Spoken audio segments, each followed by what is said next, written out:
마태복음 10장 28절에서 33절까지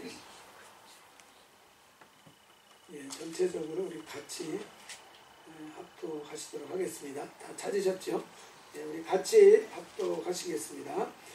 몸은 죽여도 영혼은 능히 죽이지 못하는 자들을 두려워하지 말고 오직 몸과 영혼을 능히 지옥에 멸하실 수 있는 이를 두려워하라. 참새 두 마리가 한 아사리온에 팔리지 않느냐.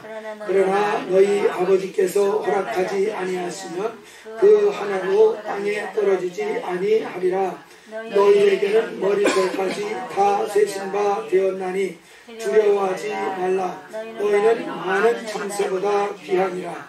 누구든지 사람 앞에서 나를 시인하면 나도 하늘에 계신 내 아버지 앞에서 그를 시인할 것이요, 누구든지 사람 앞에서 나를 부인하면 나도 하늘에 계신 내 아버지 앞에서 그를 부인하리라. 아멘.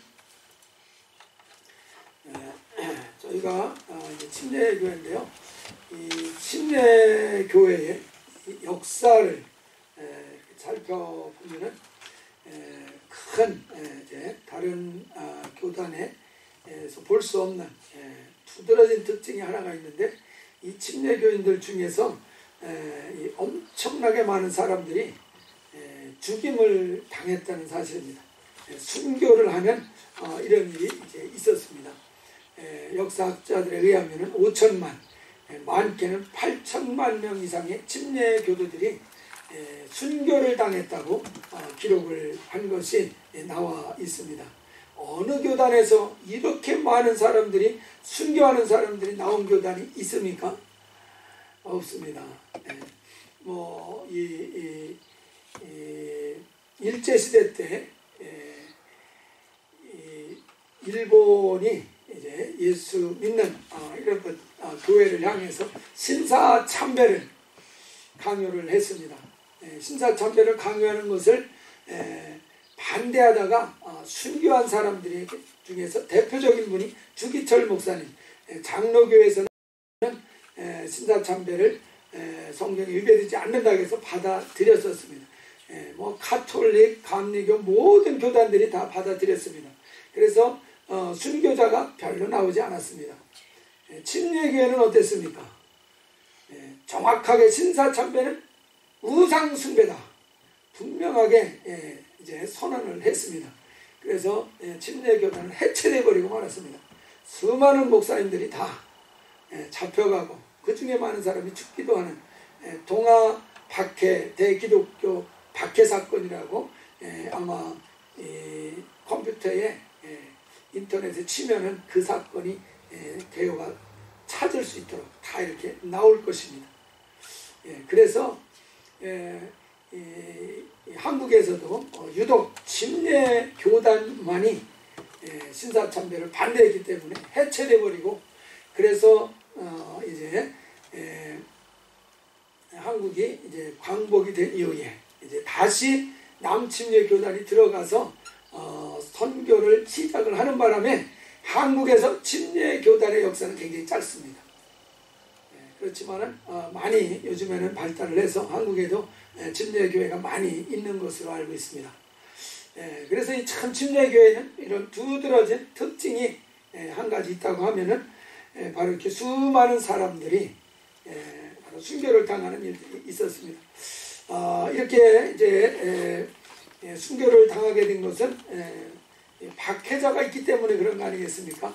이 박해자가 누구였냐면은 로마 카톨릭이었습니다. 로마 카톨릭도 분명히 기독교를 믿는 그런 교회임에도 불구하고 이 침례받는 사람들을 핍박한 이유는 다른 것이 아닙니다. 로마가 이제 기독교를 공인을 합니다. 313년인가요? 콘스탄티니 대제가 로마의 기독교를 인정을 하고 그 기독교를 아예 국교로 삼는 그런 일이 생깁니다. 그러면서 이제 로마 교회의 감독이 모든 교회를 대표하는 그런 그 권위를 갖는 일이 이제 일어나게 되어졌습니다. 그러니까 로마 교회가 결정을 하면 다른 모든 교회들도 다 따라야만 되는 그런 그 상황이 되어버린 것입니다. 그런데 이 로마 교회가 이 침례를 이제 바꾸어서 세례로 한다는 교리를 만들었습니다. 세례의 교리를 로마 교회에서 만들고 이 세례의 교리를 모든 교회가 다 지키라고 이렇게 선포를 한 것입니다. 근데 성경 말씀에 분명히 보면은 침례를 주라고 되어 있습니다. 그러니까 성도들이 생각할 때 분명히 주님은 침례를 주라고 했는데 이것을 바꾸어서 세례로 줄 수가 있는 것이냐? 과연 교회가 특별히 로마 감독이 주 예수의 말씀을 변개할 수 있는 그런 권한이 있는 것이냐? 이것에 대한 의문이 드는 것입니다. 그래서 적은 무리이기는 하지만은 오직 입법자와 심판자는 그리스도 예수 한 분뿐이시다. 아멘. 누구라도 이 말씀을 변개할 수는 없다. 심지어 로마의 감독이라 할지라도 이 주님의 하신 명령을 변개할 수 있는 권한은 없다. 이렇게 결론을 내리고 침례를 받기로 고집을 하는 것입니다. 이런 사람들이 많지 않고 대부분은 다 그냥 로마 교회의 교리를 따라서 갔습니다. 그러니까 이 로마 감독이 이 소수의 무리들 때문에 교회 일치가 안 된다는 사실이에요. 그러니까 이 문제를 어떻게 할 것이냐, 로마 교회에서 이제 논의를 한 끝에 이 침례받는 사람들을 죽이자 하는 쪽으로 결론을 내린 것입니다. 물론 한 번 죽이면은 사람들이 이제 겁이 나가지고 다 로마 교회의 교리를 따라올 것이다. 그렇게 계산을 했던 것이죠. 그래서 침례를 고집하는 사람들에게 침례를 줘라. 그 대신에 물속에서 꺼내지 마라 그런 것입니다. 그래서 익사를 시킨 것입니다. 처음에는 수십 명 익사를 시켰죠. 그런데 그것으로 침례받겠다는 사람들이 다 없어졌느냐? 오히려 그런 사람들의 신앙에 아주 기름을 뿌린 격이 되어버린 것입니다. 그래서 침례가 옳다 하는 그 신앙을 이제 더 강하게 강화시키는 결과가 된 것입니다. 그래서 침례받은 사람들이 끊임없이 나오는 것이요. 그러니까 로마 교회 입장에서는 한번 죽였으니까 그대로 또 놔둘 수가 없잖아요. 체면이 있지. 계속해서 그 사람들을 죽인 것입니다. 그러다 보니까 종교개혁이 일어날 때까지 5천만 명, 8천만 명 이상을 죽이는 그런 그 악행을 저지르는 그런 일이 로마 카톨릭을 통해서 저질러진 것입니다. 로마 카톨릭이 이렇게 사람을 죽이는 것, 그것은 사람들을 자기들에게로 이끌려고, 자기들을 따르게 하려고 한 것입니다. 그런데 자기들을 따르게 하려고 하는 그 방법이 성경적이지가 않습니다. 바로 죽이는 것, 그거는 두려움을 조장하는 것입니다. 무섭게 만드는 것이죠. 그렇게 안 하면 죽는다. 강도들이 와가지고 목에다가 칼을 딱 들이대고 총을 딱 들이대고 너 있는 거 다 내놔! 그러면 여러분 어떻게 하겠습니까? 죽여 이놈아! 못 죽여! 이럴 사람이 누가 있겠습니까? 뒤에 계신 분들도 다 동의하십니까? 앞에 계신 분들은 동의하는 목소리가 들렸어요. 그거 돈 몇 푼 아끼려고 목숨 포기할 사람 없습니다. 이 목숨이 아깝고 목숨이 들었고 정치에서도 이 두려움을 이용한 사람들이 많습니다. 대표적으로 공산주의적인 그런 사상을 가지고 정부를 구성한 경우에는 대부분 이 공포를 이용해서 사람들을 굴복시킵니다. 우리 프랑스 대혁명, 그러니까 프랑스가 이제 공화정으로 바뀌는 대혁명이 일어나지 않습니까? 그전에는 왕이 다스렸는데 이제 왕을 폐위시키고 이제 시민들이 다스리는, 통치하는 그런 대혁명, 18세기에 일어나지 않습니까? 그 대혁명이 일어나고 나서 조금 있다가 공포정치라는 것이 시작이 됩니다. 어느 사람인지는 잘 기억이 안 나는데 공포정치를 하는 것입니다. 사람을 잔인하게 죽임으로써 자기에게 굴복시키는 것입니다. 이때에 이제 공포정치라는 그 말이, 공포가 바로 테러라는 뜻 아닙니까? 테러라는 단어는 바로 거기서 나왔습니다. 탈레반들이 지금 테러를 저지른다 그러는데, 그거보다 훨씬 더 먼저 프랑스 대혁명 이후에 이 공포정치가 이제 한때 이제 진행이 됐던 경우가 있습니다. 그래서 테러는 그때부터 시작이 된 것 같습니다. 그래서 이때에 사람들을 죽이는 수단으로 썼던 것이 뭡니까? 여러분 이 기요틴형이라는 거 아십니까? 기요틴형. 우리나라 말로 하면 단두대. 많은 사람들을 다 모아놓고 단두대를 갖다 놓고서 저 높이 칼날이 있습니다. 땡기면 그 작은 날이 확 내려오면서 그 다음은 상상에 맡기겠습니다. 사람들을 다 질리게 만드는 거죠. 공포에 질리게 만드는 거죠. 그래서 자기들에게 다 따라오도록 굴복시키는 이런 정치를 한 적이 있습니다. 우리가 히브리서 2장 14절에 보면 자녀들은 혈과 육에 속하였음에 그도 또한 같은 모양으로 혈과 육을 함께 지니심은 죽음을 통하여 죽음의 세력을 잡은 자 곧 마귀를 멸하시며, 여기에서 보면은 마귀가 나오는데 죽음의 세력을 잡은 자 곧 마귀라 이렇게 얘기했습니다. 그러니까 마귀가 어떤 세력, 어떤 권한을 가지고 있다고 나옵니까? 죽음의 세력을 잡은 자다. 죽이는 세력을 가진 자다 그 말입니다. 죽이는 권세를 가졌다 이 말입니다. 마귀가 가지고 있는 이 죽이는 권세. 그렇기 때문에 마귀는 우리를 지배할 때 무엇으로 지배하겠습니까? 두려움과 공포로 우리를 지배하는 것입니다. 너 죽인다 하는 것입니다. 죽인다 하는 그것으로 마귀가 가지고 있는 이 권세, 바로 이 죽이는 권세. 죽음이라는 것은 굉장히 두렵고 공포를 우리에게 가져다 주는 거 아니겠습니까? 그러니까 이 마귀가 이 두려움을 가지고 우리를 지배하고 다스리는 이런 일을 한다는 것을 보여주고 있습니다. 근데 예수님께서 이제 육체가 되어서 이 땅에 오신 이유가 뭐냐? 그분이 죽으심을 통해서 이 마귀를 멸하고자 하신다 이렇게 말씀을 하고 있습니다. 바로 죽음의 권세를 가진 자 마귀를 예수님께서 멸하셨다는 사실을 믿으십니까? 아멘. 믿으시면 좀 크게 아멘 해보세요. 아이, 겁이 나서 아멘 못하는 거 아니에요 혹시?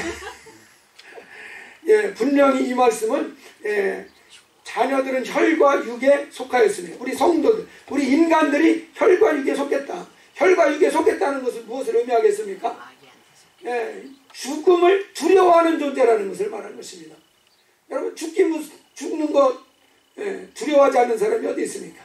바로 혈과 육에 속했다는 것은 죽는 것을 두려워하는 그런 그 대상이 됐다는 것을 말하는 것입니다.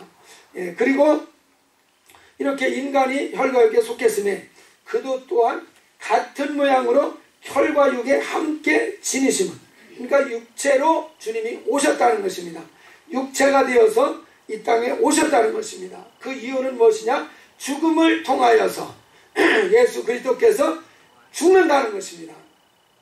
바로 그 죽음을 통해서 이 원수 마귀를 멸하고자 하신다. 그러니까 육체가 되신 이유는 죽기 위해서 오셨다는 것입니다. 특별히 예수께서 죽으시는 이유는 우리를 죄값을 지불하심으로써 마귀의 가진 권세를 깨뜨리기 위해서다 이렇게 말씀을 하셨습니다. 그래서 우리는 이 본문 말씀에서 28절에 보면은 몸은 죽여도 영혼은 능히 죽이지 못하는 자들을 두려워하지 말고 오직 몸과 영혼을 능히 지옥에 멸하실 수 있는 일을 두려워하라. 여기에 보면은 몸은 죽여도 그랬습니다.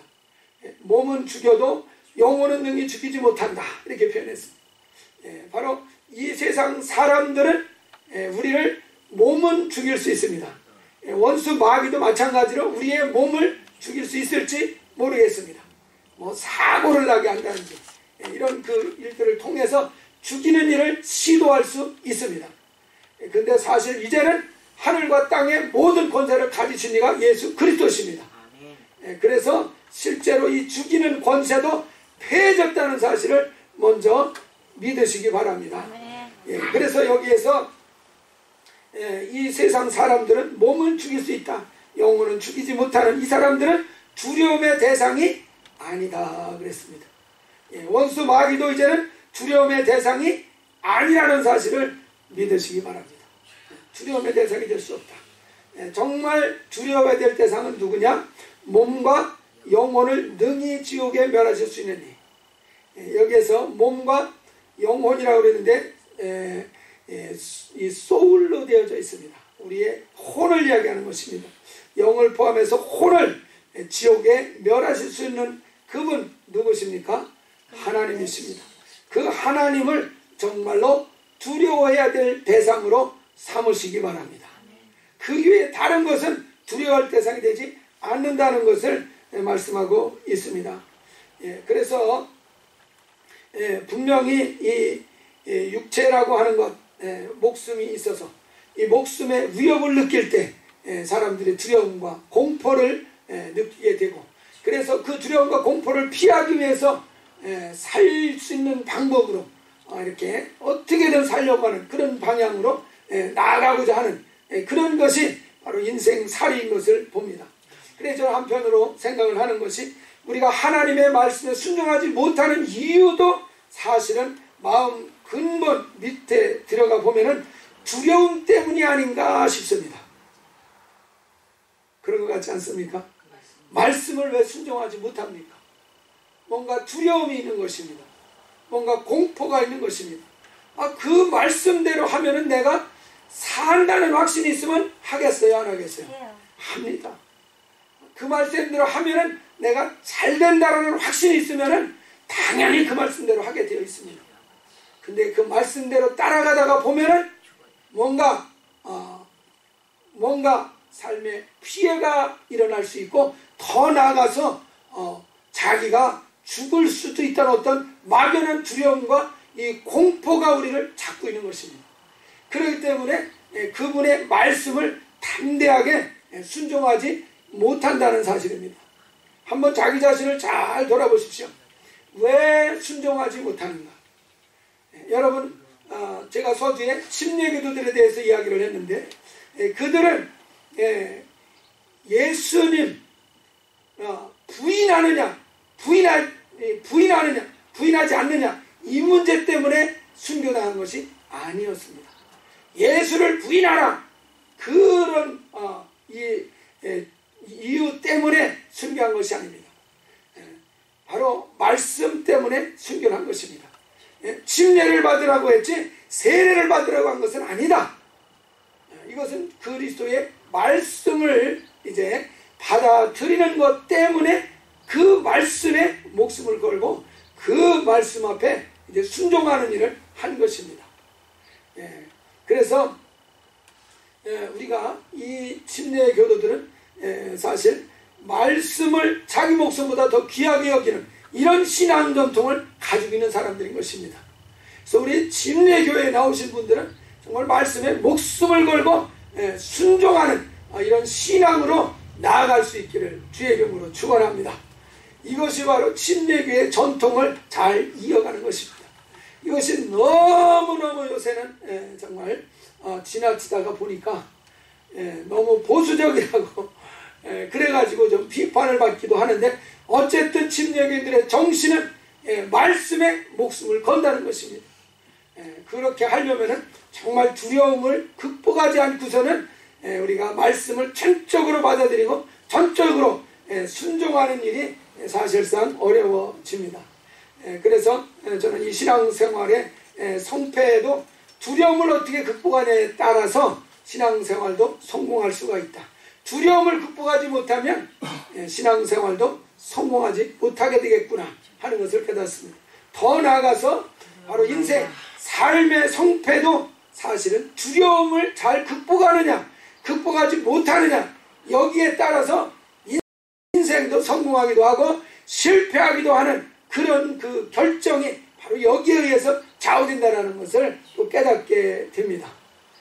그래서 신앙생활만이 아니라 삶의 성패도 여기에 달려 있습니다. 잠언 29장 25절에 보면은 사람을 두려워하면 올무에 걸리게 되거니와 여호와를 의지하는 자는 안전하리라.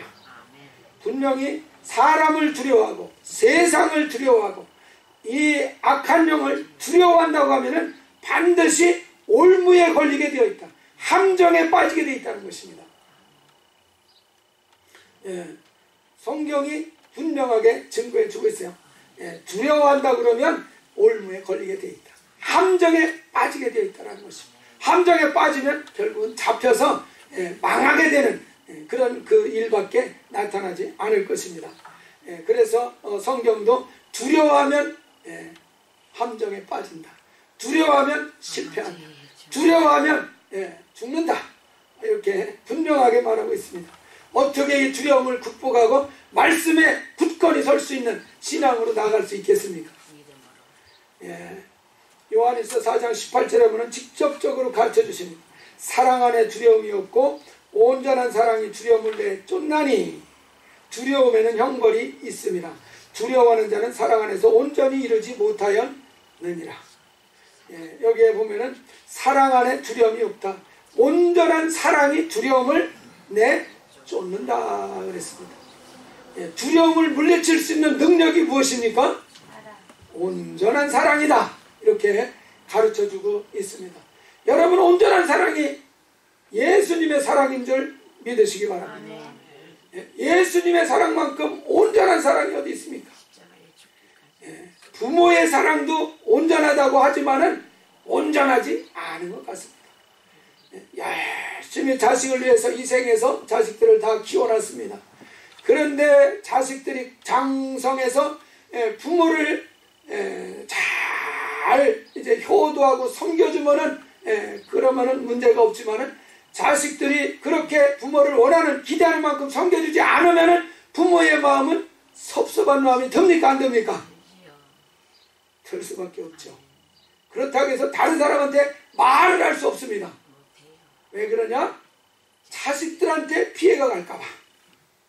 그래서 말은 안 하고 표현은 안 하지만은 마음은 어떻습니까? 아프고 괴롭고 힘든 것이 있어요 없어요? 있어요. 할렐루야. 진실하셔요 우리. 대답하신 분은 참 진실하십니다. 표현하지 못합니다 그것은. 그러나 마음에 그것이 있어요. 바로 온전하지는 않다 그 말을 하려고 하는 것입니다. 그래서 저는 온전한 것에 근사치에 가깝기는 하죠. 그런데 그리스도 예수의 사랑은 어떻습니까? 그분은 의인을 사랑했습니까? 죄인을 사랑했습니까? 죄인을 사랑하는 것입니다.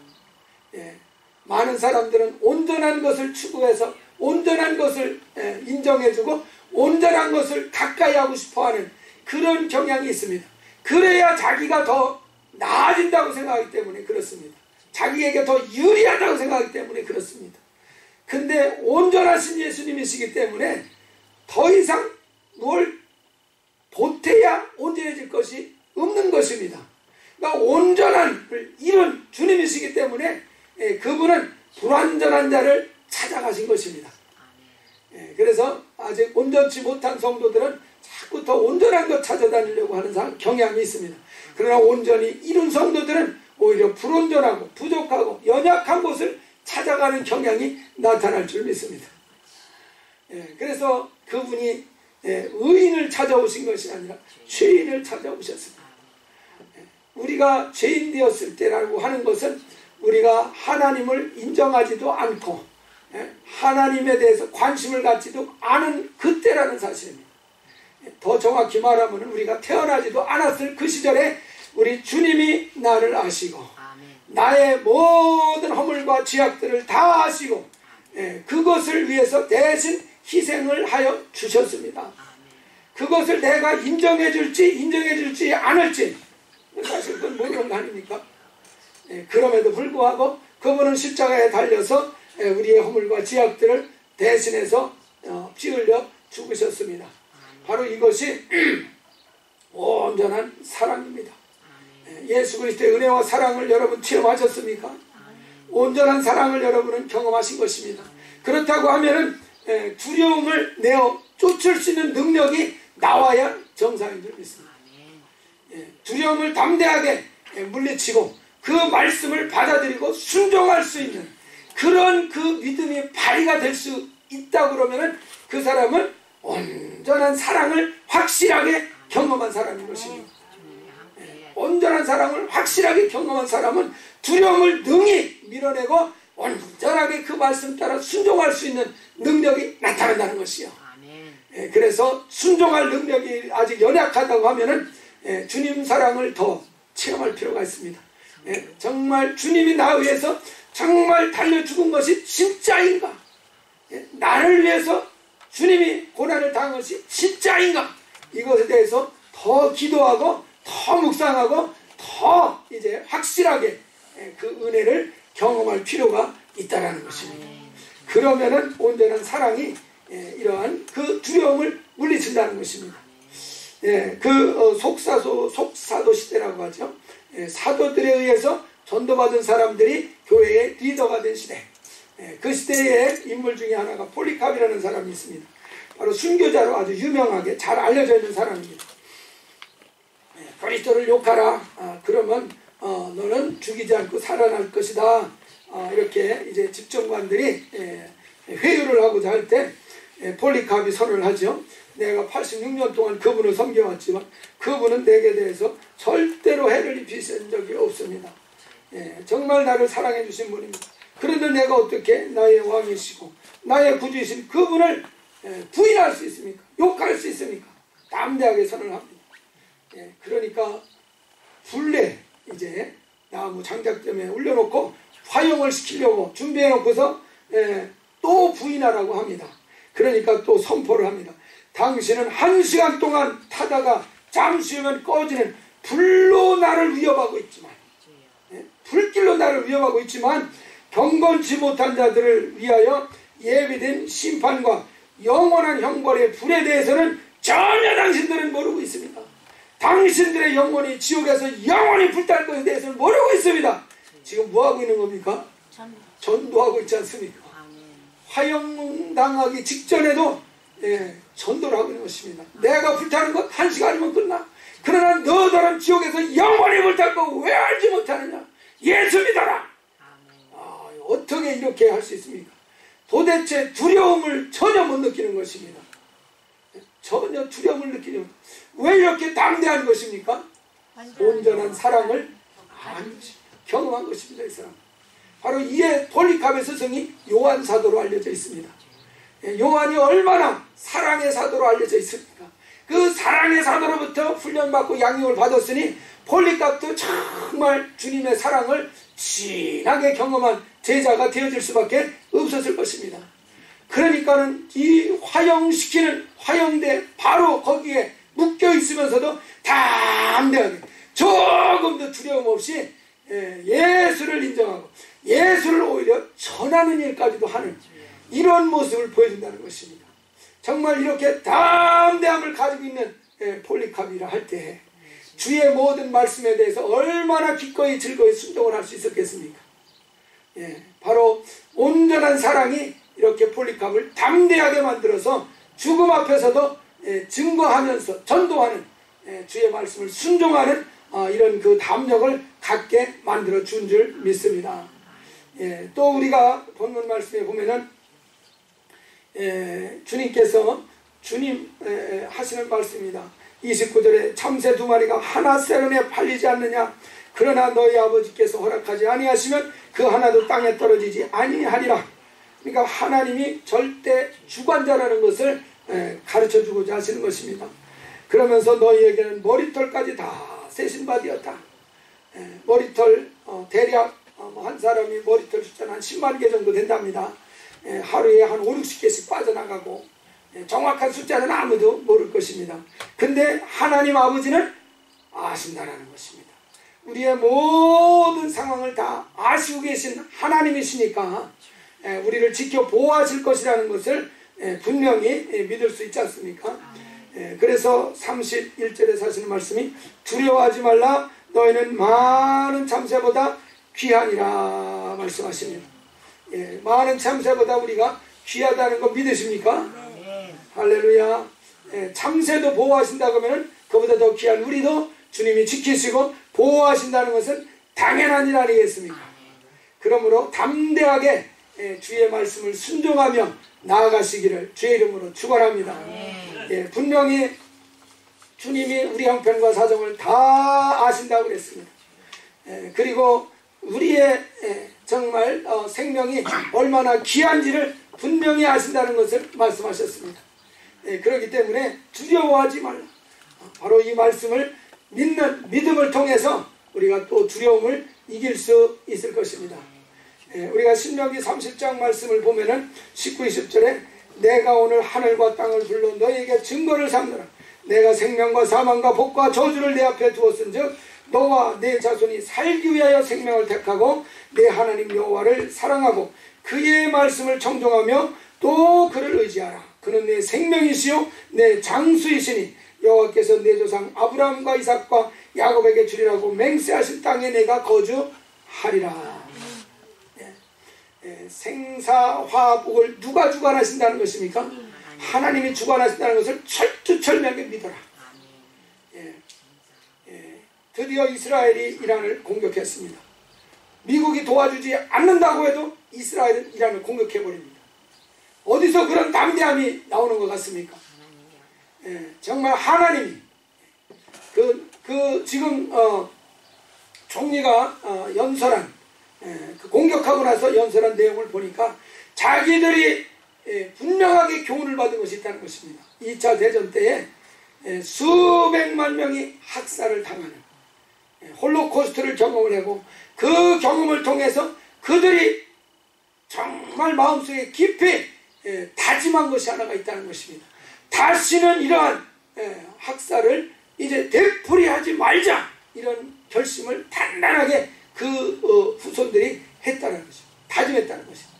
그래서 이렇게 많은 사람들이 또 핵폭탄이나 이런 거로 죽을 위기에 처하는 것을 절대로 그대로 놔둘 수 없다는 것입니다. 홀로코스트 같은 그러한 정말 희생을 다시는 겪지 말자, 그런 단단한 각오를 다진 것에 대한 얘기를 언급하는 거가 내용이 나오더라고요. 그러니까 그들을 해치려고 하는 사람들에 대해서는 단호하게 대응을 하는 그런 그 모습을 보이는 것 같습니다. 더불어서 그들은 분명히 생명과 사망과 화와 복을 주관하시는 이는 오직 예수 그리스도, 그들은 유일하신 여호와 하나님이라고 물론 믿겠죠.